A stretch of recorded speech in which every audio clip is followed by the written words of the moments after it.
Assalamualaikum warahmatullahi wabarakatuh. Waalaikumsalam warahmatullahi wabarakatuh. Nah, jumpa lagi kita dalam minggu ini. Ibu cek absen dulu ya.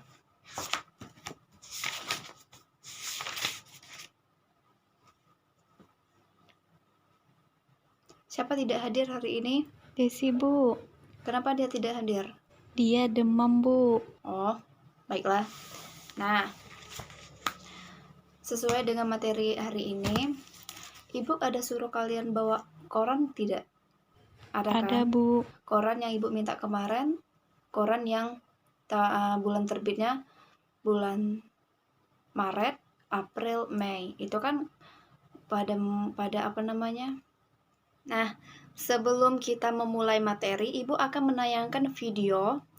Nanti video itu kalian cari isinya, apa judulnya, pokoknya kalian cari. Nah, saksikan bentar ya. Ibu buka videonya dulu. Nanti kalian lihat.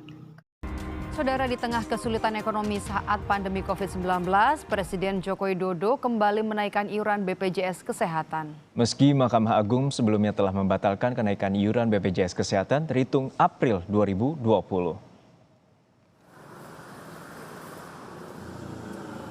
Peraturan Presiden nomor 64 tahun 2020 yang mengesahkan kenaikan iuran BPJS Kesehatan telah ditandatangani Presiden Joko Widodo. Kenaikan iuran berlaku mulai Juli 2020. Kenaikan iuran kali ini adalah usaha pemerintah yang kedua. Setelah yang pertama, aturan kenaikan BPJS Kesehatan mulai Januari 2020 dibatalkan Mahkamah Agung pada Februari 2020. Dalam putusan Mahkamah, pemerintah diharuskan mengembalikan iuran BPJS Kesehatan ke tarif lama per April 2020. Tapi, tarif lama cuma bisa dinikmati selama 3 bulan oleh rakyat yang tengah kesulitan ekonomi di tengah pandemi COVID-19. Pada Juli 2020, iuran BPJS Kesehatan kembali naik. Alasan kenaikan, kata Menteri Koordinator Perekonomian Erlangga Hartarto, supaya program BPJS Kesehatan bisa tetap berlanjut. BPJS ya sesuai dengan apa yang sudah diterbitkan. Nah, tentunya ini adalah untuk menjaga keberlanjutan dari BPJS Kesehatan untuk ada iuran yang disubsidi pemerintah. Nah, ini yang tetap diberikan subsidi, sedangkan yang lain tentu menjadi iuran yang diharapkan bisa menjalankan keberlanjutan daripada operasi BPJS Kesehatan. Di aturan baru, seluruh tarif peserta mandiri naik. Nah, sudah lihat video tadi? Sudah, Video Bu. tadi berkait apa? Tentang apa? BPJS naik, Bu. Apa judulnya? Apa isi dari video tersebut? Judulnya tentang iuran BPJS Kesehatan naik. Isi strukturnya, iuran BPJS sudah ditandatangani Presiden Joko Widodo dan diberlakukan mulai Juli 2020. Itu saja, Bu. Bagus. Nah, kalian sudah menyaksikan video tersebut. Nah, dari video yang Ibu beri untuk kalian lihat itu ada kaitannya dengan materi pelajaran hari ini. Nah, maka dari itu Ibu suruh kalian bawa koran masing-masing supaya mudah kita akan belajar hari ini. Nah, sebelum kita memulai materi pada hari ini, Ibu minta kalian buat kelompok, satu kelompok 2 orang. Terus kelas ini kan ada yang kelas ini ganjil kan. Terus kalian harus berarti ada 2 dan ada 3. Nah, kalian susun sekarang. Nah, kelompoknya sudah tersusun semua kan? Sudah terbagi? Ada yang 3 ya? Ada yang 3, tidak apa-apa. Rapikan kursinya. Nah, Ibu akan menyuruh kalian membuat tugas. Kalian cari berita yang ada di koran kalian tersebut. Pokoknya isinya itu terbitannya di antara bulan 3, April, dan Mei. Karena kan berita di bulan 3, 4, 5 itu kan beritanya itu kan banyak sekali. Apalagi dengan musim-musim sekarang ini tentang COVID-19. Nah, setiap koran kan pasti berbeda-beda. Nah, ada yang tidak bawa koran? Tidak, Bu, bawa semua. Nih, Ibu ada koran. Tidak, Bu. Oh, baiklah. Kalian dengan teman kalian diskusi berkaitan dengan koran kalian cari di koran kalian baca, kemudian kalian amati dan kalian cari analisis berkaitan dengan isi berdasarkan struktur teks berita. Lepas itu kalian tentukan unsur kebahasaan teks berita yang kalian baca tersebut. Kasih waktu kalian 10 menit. Ya, kalian buat di kertas lembar, nanti dikumpulkan. Bukan, nanti kalian presentasikan di depan hasil yang kalian buat tersebut. Ngerti? Ngerti, Bu. Nah, apakah kalian sudah siap mengerjakannya? Sudah, Bu. Bagus. Nah, itu kalian simpan dulu. Ibu akan menjelaskan materi pembelajaran hari ini. Kalian tidak tahu kan? Pasti kalian sudah tahu lah apa sih berita itu. Ada yang tahu apa itu berita? Baik, Ani? Saya tahu, Bu. Berita adalah melaporan kejadian, peristiwa, atau informasi mengenai sesuatu. Ya, benar. Ada yang lain lagi? Apa itu pengertian teks berita? Rido? Kenapa Rido? Ngantuk? Nah, jelaskan apa itu teks berita. Kalian kan sering kan nonton berita di TV. Nah, kalian kan tahu apa itu berita.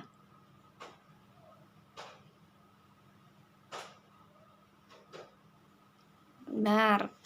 Apa yang kalian katakan itu teks berita itu tadi sudah benar.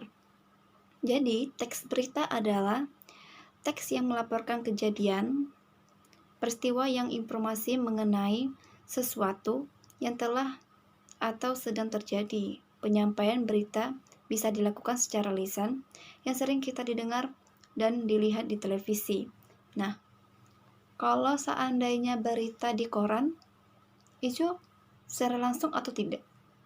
Pasti kalian tahu kan, berarti itu secara tidak langsung, karena ia secara tertulis. Karena berita hari ini tentang COVID-19 misalnya sembuh. Nah, kalau di koran kan pasti cetakannya baru besok keluar cetakannya. Nah, maka dari itu kalau kita nonton berita itu lebih bagusnya nonton berita di televisi karena secara langsung. Dan nah, setelah itu tadi pengertian teks berita, kemudian struktur teks berita. Nah, struktur teks berita yang pertama itu ada orientasi, bagian pembukaan yang berisikan kalimat pembuka sebuah teks berita. Yang kedua ada peristiwa, yang ketiga ada sumber berita. Nah, seandainya di dalam berita itu kalau tidak ada peristiwa, unik atau tidak? Tidak, Bu. Tidak kan, karena kalau tidak ada peristiwa, kenapa harus diberitakan?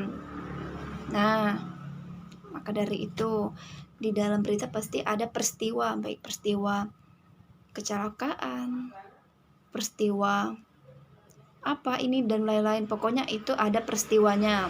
Terus kalau di dalam berita itu jika tidak ada bagian pembukaan, bagaimana rasanya kalau kalian tiba-tiba nonton di televisi, tiba-tiba langsung bla bla bla gini. Pasti kalian aneh kan? Karena di setiap berita pasti ada pembukaan, bagian inti dan bagian penutup. Jadi kalau yang pembawa acara itu dan kita yang melihat berita, pasti kita gini. Orang pembawa acara itu tidak secara langsung. Nah, yaitu yang ketiga itu tentang sumber berita. Sumber berita ini sangat penting. Kenapa? Karena berita ini kalau tidak ada sumber itu sangat berbahaya. Maka dari itu sekarang itu banyak sekali berita-berita hoax. Banyak yang tidak tahu ini gini asal. Maka dari itu kadang kita harus berhati-hati membaca berita, terutama berita yang paling banyak bohong itu hoax. Istilahnya hoax itu biasanya berada di HP. Biasanya kalau kita lihat itu di Facebook ya. Nah, di Facebook itu banyak sekali berita yang hoax. Kadang kita ini ragu apakah ini benar atau salah. Nah, sumber berita ini sangat penting. Misalnya ada banjir di Jakarta. Nah, banjir itu kita harus tahu banjir itu di mana, kemudian daerah apa, terus kapan terjadi, kemudian apa lagi, Bagaimana bisa terjadi? Dan sumber berita itu biasanya terletak di akhir berita. Biasanya tuh itu di koran ya. Kalau di koran, nah biasanya ada, kalian lihat koran kalian, ada tidak sumber beritanya? Ada Bu, yang paling bawah. Nah, ada kan? Nah, maka dari itu setiap berita itu pasti ada sumbernya, karena itu sangat penting dan sangat berpengaruh terhadap yang pembaca maupun yang mendengar berita. Berita ini banyak ada kadang kita nonton di televisi, di radio, dan di koran. Kurang sekali dan bahkan langka yang dengar berita itu di radio, karena karena sudah memiliki HP canggih ya, kebanyakan orang melihat berita atau mau melihat apa sih berita hari ini terkini, cuma lihat ya di HP bisa, di Google ada. Kemudian kenapa kita harus ada berita? Ada yang bisa jawab kenapa harus ada berita di dunia ini?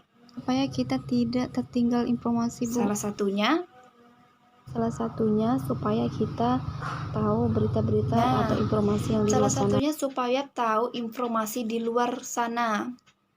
Karena kalau kita tidak tahu informasi, bagaimana kita tahu ini kejadian ini? Misal kejadian di Jakarta.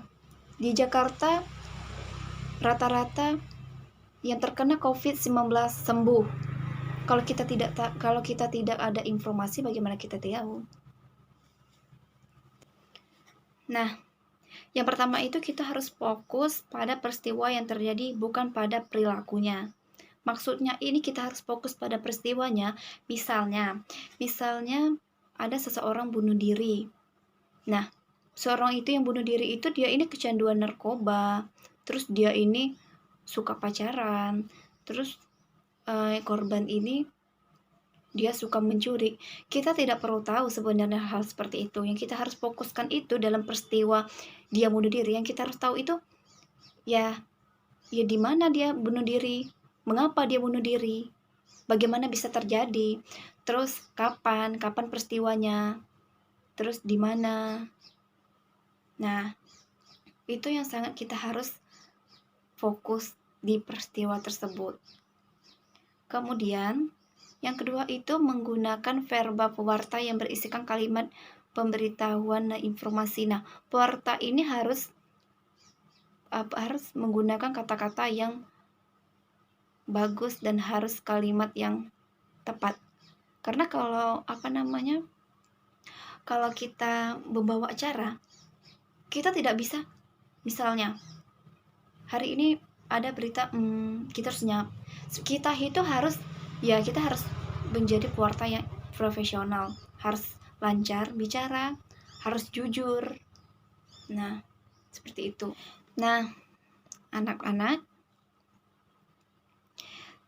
tadi Ibu sudah menjelaskan tentang pengertian teks berita itu apa, unsur-unsur teks berita apa, menemukan isi, menentukan unsur. Nah, tadi kalian sudah buat kan apa di berita di koran yang kalian amati tadi. Nah,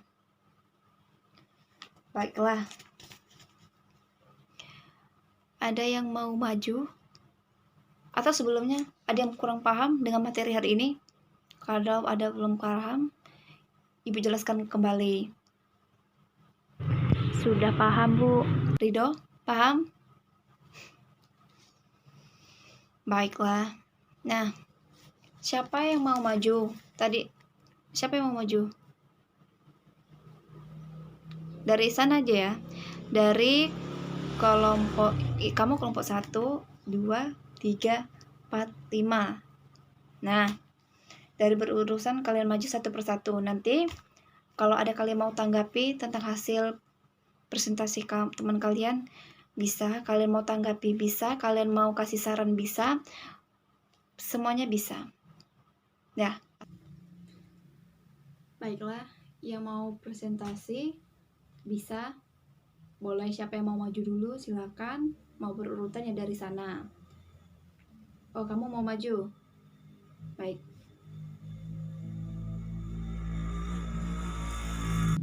Tadi teman kalian yang presentasi yang kelompok pertama itu sudah cukup bagus dan sudah cukup lengkap, ada isi berdasarkan struktur teksnya, terus ada unsur kebahasaan teks beritanya. Jadi itu sudah cukup bagus. Nah, untuk pelajaran kita hari ini kita cukup sampai di sini dulu. Yang kelompok yang belum maju, minggu depan kita maju lagi. Nah, jadi Ibu harapkan kalian bisa belajar dan bisa memahami apa itu teks berita, unsur-unsur beritanya, dan kalian bisa tahu dan kalian bisa mengerti ya, sedikit walaupun tidak semuanya, walaupun sedikit. Ibu harap kalian ada masuk di otak kalian. Jadi yang kita belajar tadi itu ada struktur teks berita, unsur kebahasaan teks berita. Itu sangat penting dalam berita maupun membuat berita, walaupun mendengar berita. Nah, untuk itu minggu depan kalian buat 2